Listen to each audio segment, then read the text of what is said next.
Seguro que ya conocéis mi libro, publicado aquí en España, pero también con distribución para América Latina, Las luces de la muerte, cuando el misterio ataca. Este libro fue publicado en 2003 por Editorial EDAF, de nuestros amigos, y sale una versión que a mí me encantó mucho también, la portada de Luces de la Muerte, publicado por el Círculo de Lectores de Colombia. Tapadura, muy bonito, casi un incunable. A lo mejor vosotros que estáis viendo en Colombia, yo sé que hay varios amigos y amigas que están ahí, lo conocéis y lo tenéis. Para mí una versión muy bonita, tapadura. Pero ahora una sorpresita para los que viven en Brasil, que también hay gente de España, hay muchos españoles, latinoamericanos, peruanos que están viviendo en Brasil, y es la oportunidad para hacerse ahora con una versión actualizada, ampliada de Luces de la Muerte. Es la versión portuguesa en portugués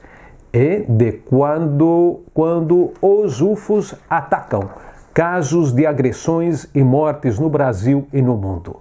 Como sabéis, yo creo que no es muy difícil entender el portugués y yo siempre animo tanto a gente de Brasil que aprenda el español como gente de América Latina y España que aprenda el portugués, que es el tercer idioma del mundo occidental más hablado del planeta. Eso a lo mejor no lo sabéis. Un día hablaré un poquito sobre esa cuestión del portugués, cómo llegó a todo el planeta, incluso a Asia. Pero vamos ahora cuando os UFOs atacam. Este libro, como os dije, está publicado por la biblioteca UFO de la revista UFO, que es la más antigua, posiblemente todavía en actividad en todo el planeta, y editada por nuestro buen amigo Ademar Jevaer, uno de los mayores ufólogos del planeta, muy conocido en todo el planeta por sus conferencias, sus charlas, por la publicación, y es Jevaer quien me edita Cuando os UFOs atacam. Yo creo que vale la pena, si estáis en Brasil, no sé si posteriormente después por Amazon se puede conseguir, pero seguro por la página de la revista UFO, que os dejaré abajo todos los links, ufo.com.br, y también os dejaré un link para que tengáis una muestra en PDF del libro, los primeros capítulos, la portada, y así os podéis dar cuenta de cómo es, ¿no?, un poco esta obra, en que os aseguro no os va a defraudar si buscáis el misterio, si buscáis la historia de los ovnis agresivos, que hay muy poca bibliografía. Y os garantizo que yo estuve investigando desde hace más de 10 años, yo diría hasta más, ahora porque con este tiempo aproveché para actualizarlo, y hay algunas diferencias, como digo, en relación a Luces de la Muerte, porque, por ejemplo, he actualizado un caso súper clásico de la ufología mundial, que es el caso de Rivalino Mafra. Esa historia es espeluznante.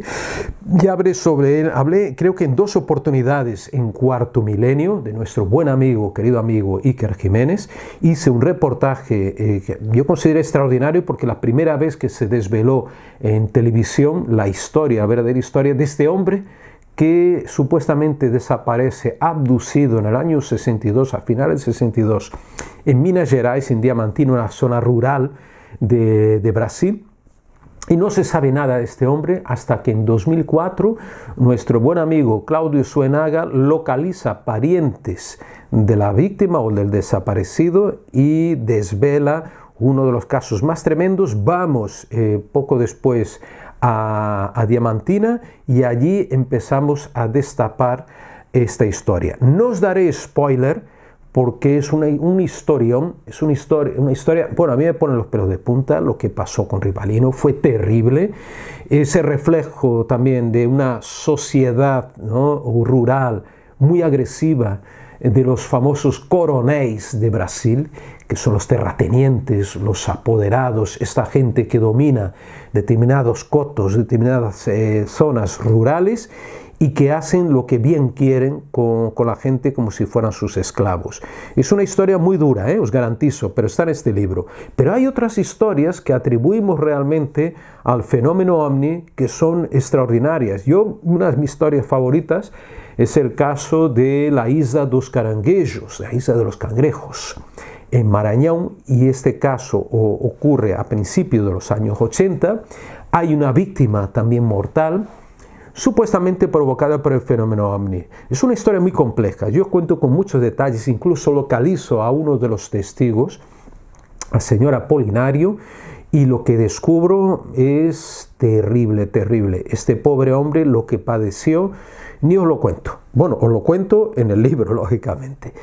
Otra historia que a mí me apasiona y que está por primera vez, aparece, ni siquiera la publiqué todavía en revistas, no la saqué en Cuarto Milenio, en ningún lugar, pero está en la versión brasileña, Cuando os UFOs atacan, que es el caso, un caso que investigué junto con Montserrat, George Serra, gran periodista también, que estuvimos juntos en Camerún, República de Camerún, y allí descubrimos un caso a orillas del lago Chad, a partir de un príncipe que entrevistamos en esa región muy aislada de todo el planeta, muy peligrosa, muy peligrosa. Hubo ataques de Boko Haram y de otros grupos islámicos extremistas hace poco tiempo por allí, pero en aquel momento estaba más tranquilo y ese príncipe nos contó que él registró la muerte de 11 pescadores a orillas del lago Chad provocadas posiblemente por un ovni. De forma indirecta, estos pescadores ven un ovni gigantesco en el cielo,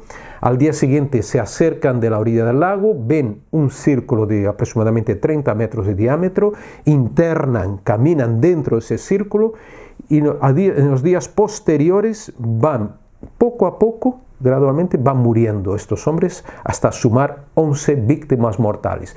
Posiblemente sea el caso de mayor número de golpe o casi de golpe de seres humanos provocados por el fenómeno ovni. Es un caso que a mí me encanta.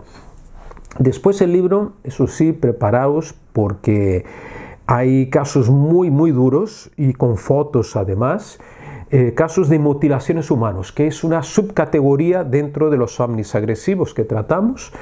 Y aquí veréis historias espeluznantes, una de ellas investigada por nuestra querida amiga Encarnación Zapata, gran investigadora española catalana que vive en San Paulo, bueno, creo que vive cerca de San Paulo, y Encarnación destapa la historia del caso primero llamado Guarapiranga, después Billings, que es el nombre de una represa que hay cerca, bueno, dentro de la ciudad, de la zona de San Paulo, y este caso es una mutilación humana de 1988 de una persona que sufre cortes muy precisos, extraen todos los órganos de su interior como si hubieran empleado una aspiradora muy potente, le quitan toda la cara. Y hay otros casos también en San Paulo, curiosamente en esa zona, de rostros mutilados, arrancados, el caso de Santa Isabel, de una población cerca de San Paulo,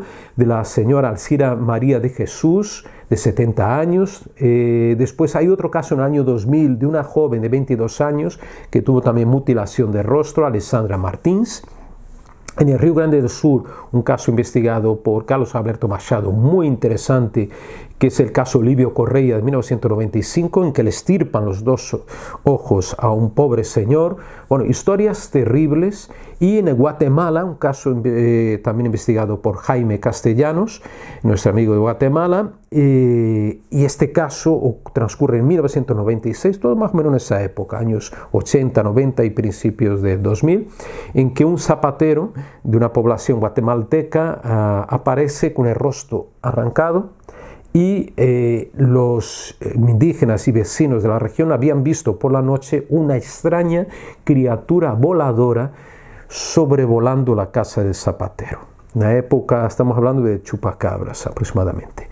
Pues sí, amigos, yo creo que vale la pena, lógicamente, para que todos aquellos que les guste el fenómeno ovni, leerse, aunque sea en portugués. Yo sé que, vuelvo a repetir, hay mucha gente latinoamericana que vive en Brasil, incluso vamos a ver si posteriormente el libro puede llegar en portugués también a Europa, Quando os UFOs atacam, casos de agressões e mortes no Brasil e no mundo. Obra, te digo, muy rara, en el sentido de que hay poquísimas obras con estas características que os narro. Amigos, os dejo y próximamente estaremos con nuevos vídeos, con nuevas historias, no solo de ufología, igual os hago una sorpresa con otra temática diferente a la ufología. Aquí tenemos espacio para todo tipo de misterios. Muchas gracias y hasta pronto.